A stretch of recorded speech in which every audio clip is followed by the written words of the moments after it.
예수님의 훌륭한 제자입니까? 자기 자신을 생각해 보십시오. 내가 예수님의 훌륭한 제자인가?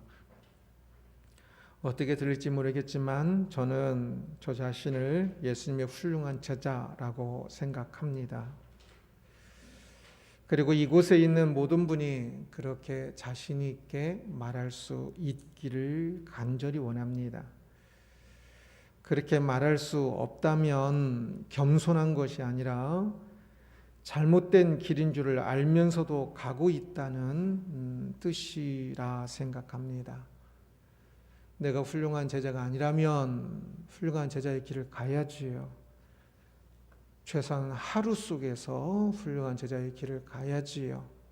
그런데 그 길을 가고 있지 않다면 이 훌륭한 제자의 길은 멀리 있지 아니하고 항상 늘 하루하루 그 삶 속에 있습니다. 그런데 그 길을 가지 않고 있기 때문에 내가 훌륭한 제자라고 생각하지 않는 것입니다. 알고 있으면 가야 합니다.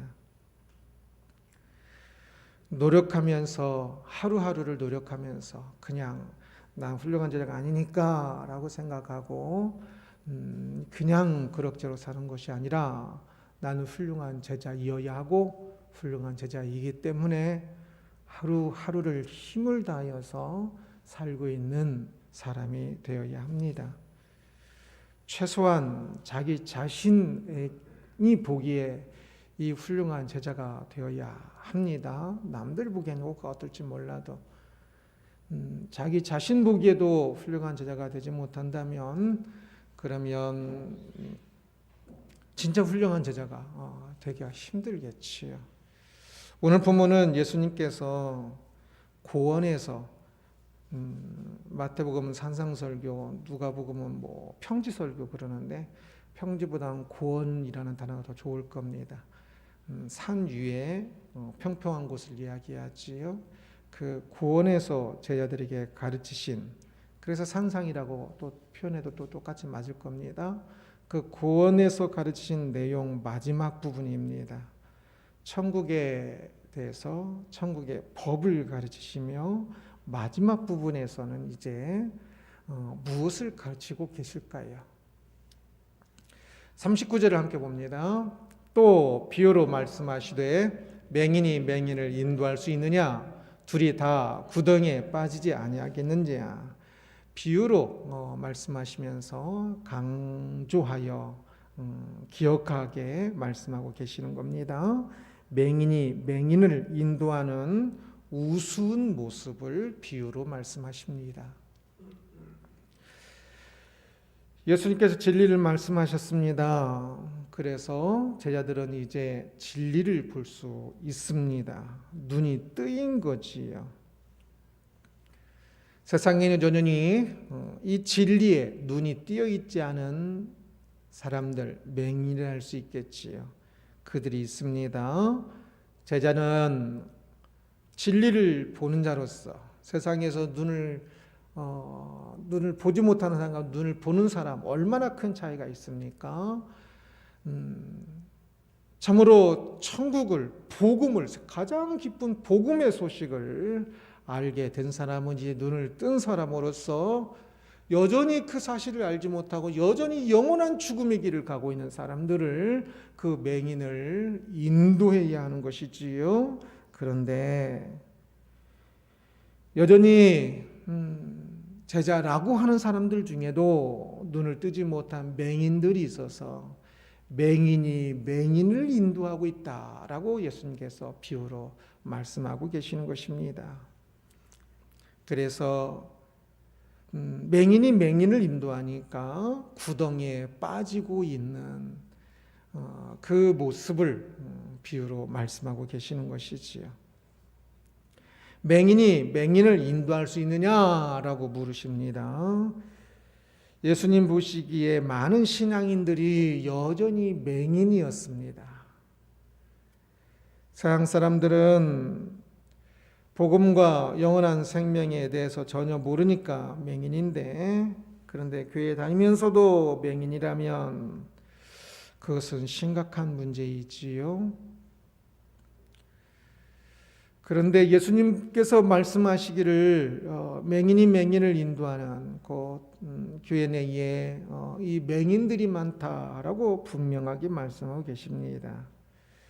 그들은 예수님께 지금 천국에 대해서 말씀하시고 이제 너희들은 천국 백성이다라고 말씀하시는데 이 맹인들은 천국 백성이 아니라 하나님 나라 백성이지요. 그래서 이 세상 나라가 세상 나라 백성이지요. 세상 나라가 망할 때 함께 영원히 망할 사람들입니다. 우리는 맹인이 아니라 제자가 되어야 합니다. 40절을 함께 읽습니다. 세자가 그 선생보다 높지 못하나 무릇 온전하게 된 자는 그 선생과 같으리라 라고 말씀합니다. 어찌하여야 제자가 될 수 있을까요? 제자가 선생보다 높을 수는 없지만 온전하게 된 자 또는 이것을 훈련된 자라고 번역해도 좋아요. 온전하게 된 자, 훈련된 자는 그 선생과 같으리라 라고 이야기합니다. 그래서 예수님의 말씀을 따라 훈련되어야 하는 것을 이야기하고 있지요. 그래서 그렇게 되면 그 선생, 여기서는 예수님을 암시하고 있습니다. 예수님처럼 될 수 있다. 아니 어떻게 이렇게 원수를 사랑하고 한쪽 뺨을 하면 또 다른 뺨을 대려고 어떻게 그럴 수 있습니까? 라고 묻지 말고 훈련되어지면 예수님이 그렇게 하신 것처럼 우리도 그렇게 될 수 있다라고 말씀하고 있습니다. 모델은 예수님입니다. 저 사람도 안 하고 저 사람도 안 하고 그러는데 아닙니다. 저 사람이 모델이 아니라 예수님이 모델입니다. 예수님이 모델 되어서 우리는 그렇게 훈련된 사람이 되어 훌륭한 제자가 되어야 하는 것입니다. 42절을 함께 읽습니다. 너는 내 눈 속에 있는 들보를 보지 못하면서 어찌하여 형제에게 말하기를 형제여 나로 내 눈 속에 있는 티를 빼게 하라 할 수 있느냐. 외식하는 자여 먼저 내 눈 속에서 들보를 빼라. 그 후에야 내가 밝히 보고 형제의 눈 속에 있는 티를 빼리라 라고 말씀합니다. 외식하는 자여 먼저 내 눈 속에서 들보를 빼라 말씀합니다. 외식하는 자는 쉽게 이야기하면 연극 가는 사람입니다. 연극 배우. 연극 배우처럼 겉으로만 그러지 말고 속 사람이 바뀌어서 겉으로만 바뀐 맹인 제자가 되지 말고 속 사람이 바뀐 훌륭한 제자가 되어야 한다라고 이야기합니다. 그렇게 속 사람이 되기 위해서는 부단한 이 훈련이 필요합니다. 특별히 사람들은 다른 사람을 향해서는 잘못을 잘 발견하면서 자기의 잘못을 발견하지 못하는 경우가 많은데 이 훈련은 다른 사람을 지적하는 훈련이 아니라 자기 자신의 허물을 발견하고 고치는 훈련입니다. 티와 들보를 비교하면서 굉장히 과장법적으로 예수님께서 말씀하시는데 이것은 굉장히 강주겠지요. 티는 작은 그 나무 톱밥 같은 것을 이야기하는 것이고 들보는 건물 보면 그 나무로 된 건물 보면 이 기둥과 기둥 사이에 천장을 파시는 이 그 가로지는 그 나무를 들보라고 이야기를 합니다. 이 톱밥과 같은 조그마한 것과 이 들보처럼 아주 튼튼하고 굵은 큰 나무를 비교하면서 자기 눈에는 그 들보가 있는데 남의 눈에는 그 티 뽑아준다고 막 지적하고 뭐라고 하고 책망하고 하지 말고 남의 것은요 잘할 수 있도록 도와주는 것은 좋은데 책망하고 비난하는 것은 전혀 도움 안 됩니다. 좋은 말도 도움이 안 됩니다. 그렇기 때문에 진짜 그 잘못을 보고 싶으면 자기 잘못을 보아야 합니다. 훈련은 자기를 훈련하는 겁니다. 이것이 사람들이 다른 사람이 있는 티를 뽑으려고 하니까 자기는 좋은 일 한대요. 좋은 말 하니까. 절대 좋은 일 아니고 나쁜 일입니다. 그리고 그것은 절대 고쳐지지도 않습니다. 내 눈 속에 있는 들보를 보아야 합니다. 그것은 내가 더 죄가 많다 뜻이 아닙니다. 나에 있는 죄를 보고 참 그것이 실제로 나에게 더 중요한 것이기 때문에 그것을 고쳐야 한다라는 것입니다. 그래서 맹인 제자가 되지 않기 위해서는 철저한 자기 반성이 있어야 합니다. 늘 자기 반성이 있어야 합니다. 그것이 우선적입니다. 그것이 전부입니다. 다른 사람을 향해서는 아무리 좋은 말 해보십시오. 안 고칩니다.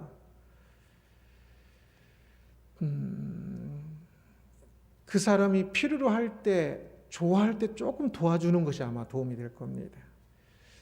그러기에 진짜 늘 우리가 항상 해야 하는 것은 자기 자신을 고치는 겁니다. 이거는 고칠 때마다 될 겁니다.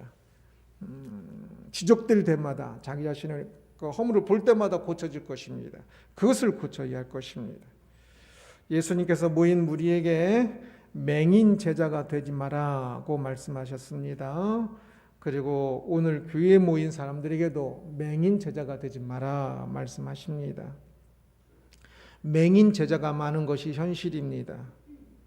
믿음이 없이 교회만 다니는 사람들이 많습니다.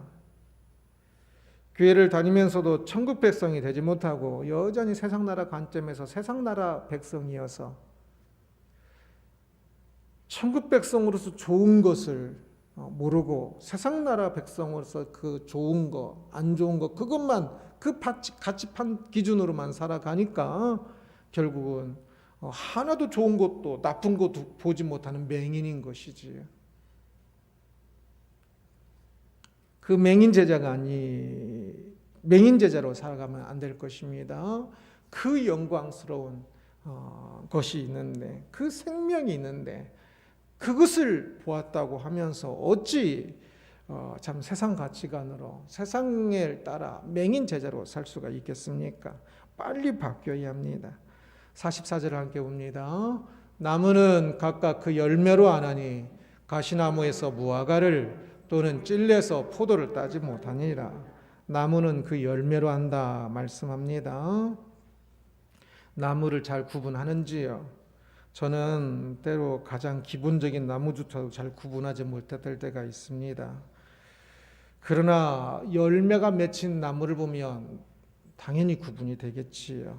누구나 그럴 겁니다. 무화과가 맺힌 나무를 보고 가시나무라고 할 사람은 없겠지요. 열매를 보면 확실히 알아요. 열매가 있기 전에는 이거 사과다, 이거 배나무다, 말이 많고 그럴 수 있겠지만 열매를 보면 사과 맺힌 것을 보면서 이거 배나무니 할 사람은 없을 겁니다. 이후에 주님이 재림하셔서 영원한 천국과 영원한 지옥이 확연히 구분되었을 때 그것을 보고 혼동되는 사람이 없겠지요. 우리 가장 마지막 열매는 천국과 지옥이지 않겠습니까?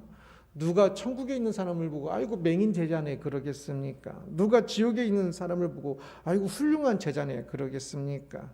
열매를 보면 확연히 알 수 있지요. 천국 간 것을 보니까 훌륭한 제자였구나. 지옥 간 것을 보니까 완전 맹인 제자였구나 라는 것을 알겠지요. 천국과 지옥이란 이제 확실한 그 열매를 맺기 전에 이 땅에서 우리가 조금 더 예비적으로 알 수 있는 열매는 무엇이 있을까요?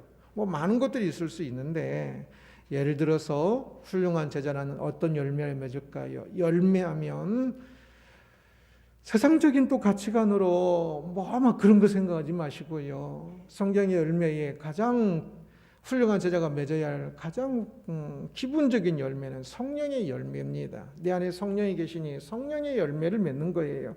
성령의 열매하면 무엇이 생각납니까? 또 이상한 거 생각하지 말고 가장 기본적으로 사랑입니다. 성령의 9가지 열매 있지 않습니까? 내가 훌륭한 제자면 나를 통하여 사랑의 열매를 맺어갑니다. 다른 사람이 사랑스럽게 보이고 내가 사랑스러운 사람이 되며 사랑의 수고를 하고 있고 사랑하는 일들을 하고 있습니다. 성령의 열매 두 번째는 희락입니다. 기쁨. 훌륭한 제자는 오늘 하루를 살아갈 때 기쁨이 있습니다. 그것이 성령의 열매입니다. 그 열매가 없으면 안 됩니다.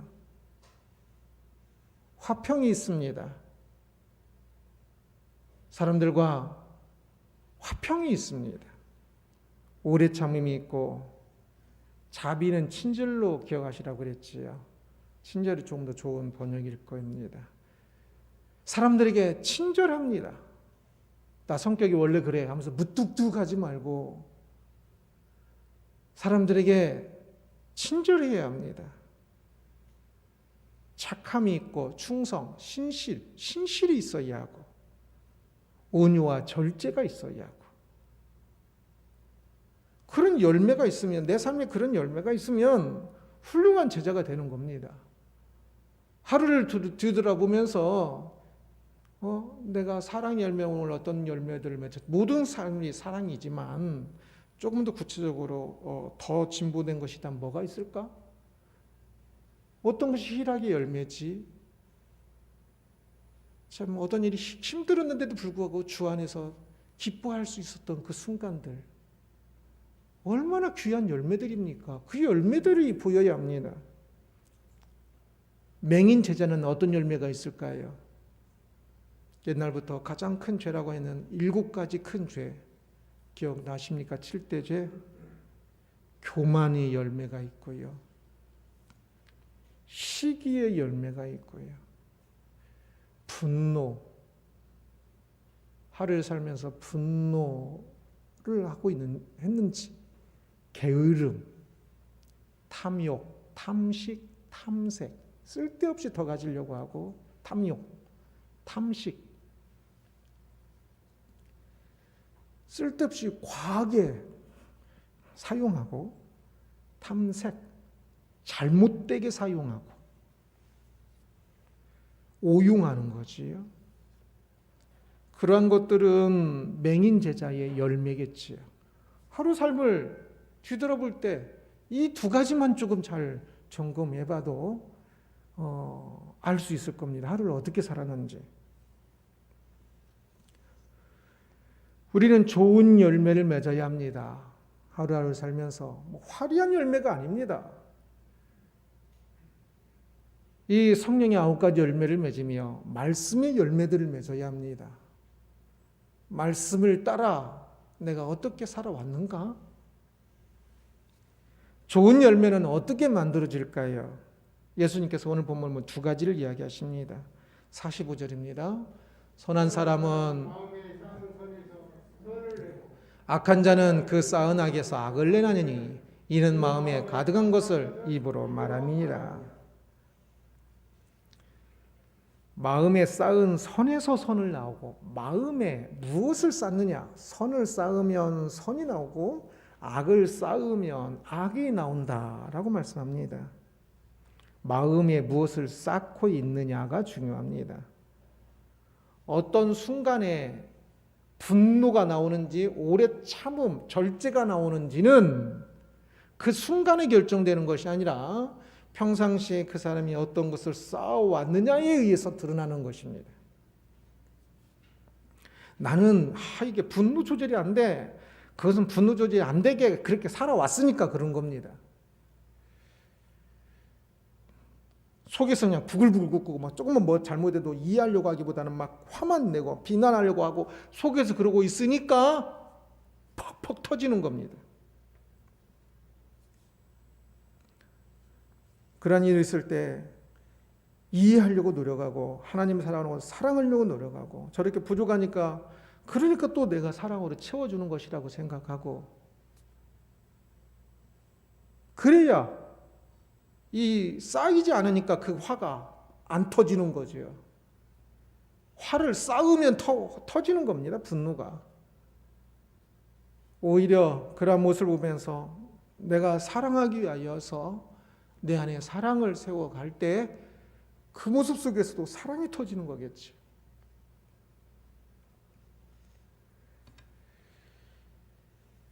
지금 내가 매일 쌓고 있는 거, 순간순간 쌓고 있는 그것이 내 안에 말씀을 쌓고 있으면 말씀이 터지는 것이겠고요. 세상에 이상한 것들 쌓고 있으면 그 이상한 것들 터지겠죠. 돈 쌓고 있으면 돈이 터지겠죠. 조그만 돈이 이러면 막 분노하고, 조그만 돈이 막 좋아하고. 그리고 그것은 천국과 지옥으로까지 확장될 겁니다.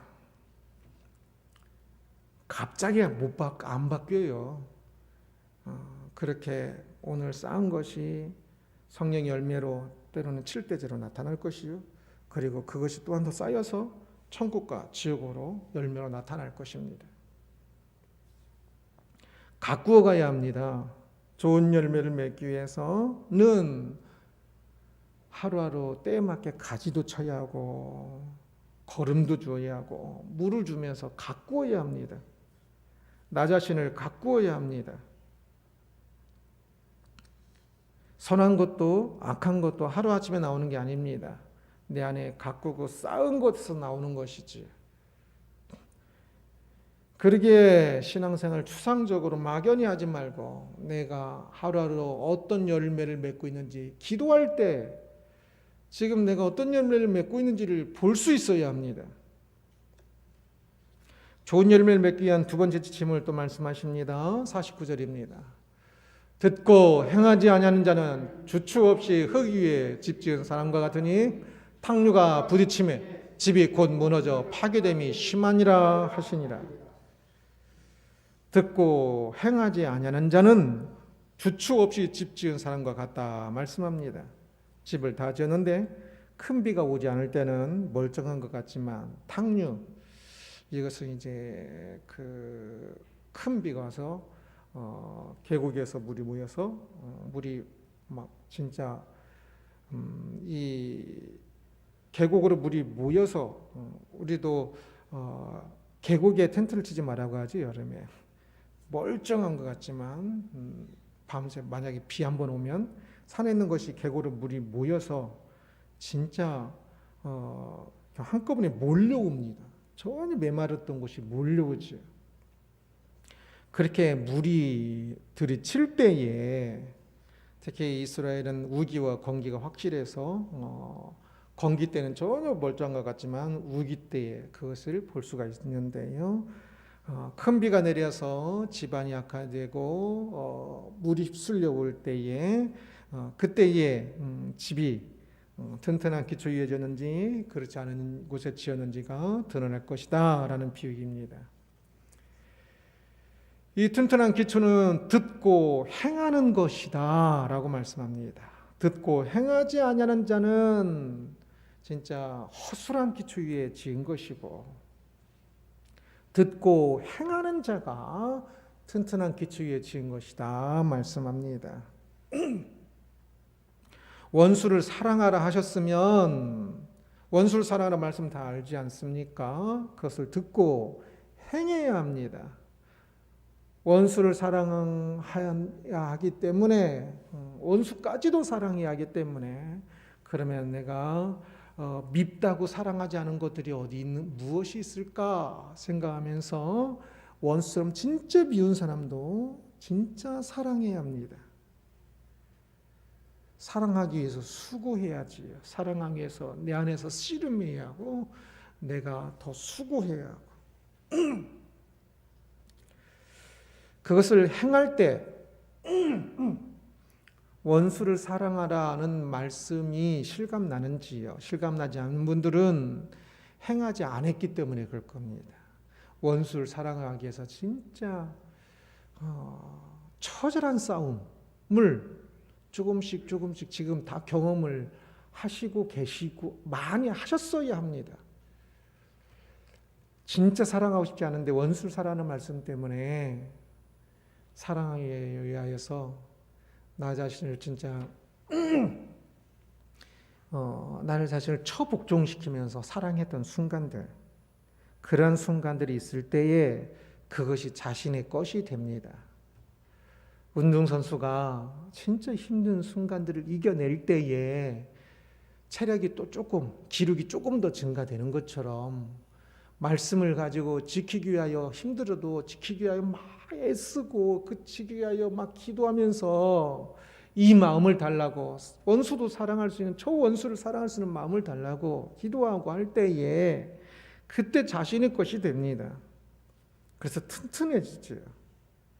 행하지 않으면 한쪽 귀로 들어와서 한쪽 귀로 흘러가지만 말씀을 듣고 행할 때, 손과 발로 행할 때 그 말씀이 내 인생이 됩니다. 그 말씀을 행할 때에 그 말씀이 나의 시간을 채우고 그 말씀이 에 따라 걸어가고 생각하고 그 말씀에 순종하여서 걸어갈 때에 그 말씀이 내 존재가 됩니다.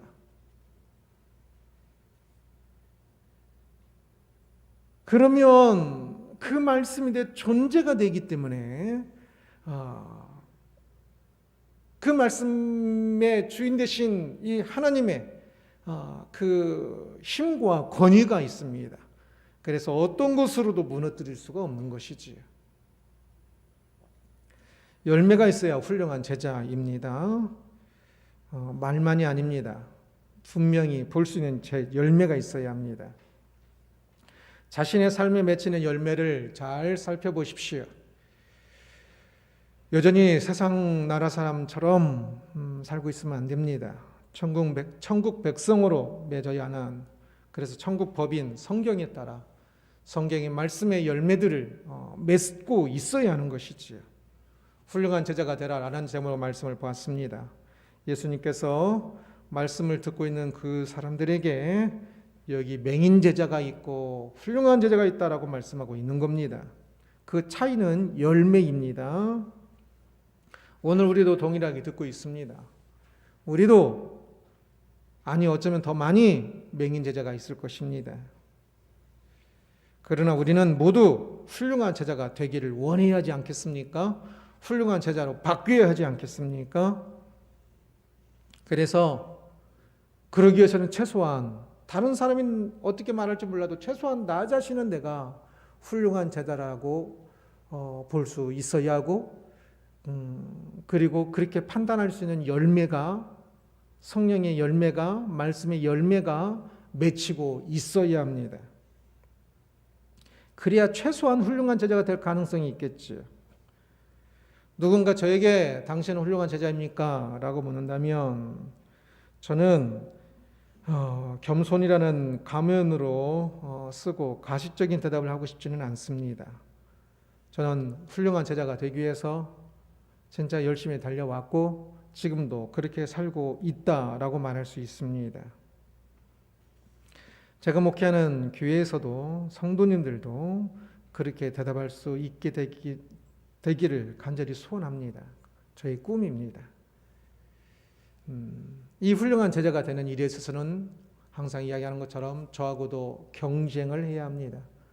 더 훌륭한 제자가 되기 위해서 저하고 또 다른 사람들하고도 경쟁하여, 선의의 경쟁을 하여 더 훌륭한 제자가 되어야 하는 것입니다. 그 일에 있어서는 저도 양보하지 않을 것입니다. 더 훌륭한 제자가 되기 위해서 상대를 깎아내리는 것이 아니라 저 자신의 안에 있는 들보를 보면서 훈련할 것입니다. 이곳에는 우리 모두가 마찬가지지요. 훌륭한 제자가 되기 위해서 힘을 다하십시오. 자신이 맺고 있는 열매를 보십시오. 매일매일 삶 속에서 7대 죄의 열매를 맺으면서 사람이니까 어쩔 수 없지 그러지 마시고, 그것은 세상 나라 사람이니까 그런 겁니다. 천국 백성으로서 성령의 열매를 맺고 있는 것을 점검하고 말씀의 열매를 맺고 있는 것을 점검하면서 그 열매를 맺고 있어야 합니다. 그것이 없으면 결국 지옥 열매가 될 겁니다. 그것이 있어야 훌륭한 제자요 천국 열매가 될 것입니다. 참으로 바라기는 우리 모두가 훌륭한 제자가 되어서 오늘 지금 풍성한 열매를 맺고 있어서 훌륭한 제자라고 하나님께서도 보시기에 주 앞에서 큰 자가 되는 우리들이 되기를 주님의 이름으로 축원합니다.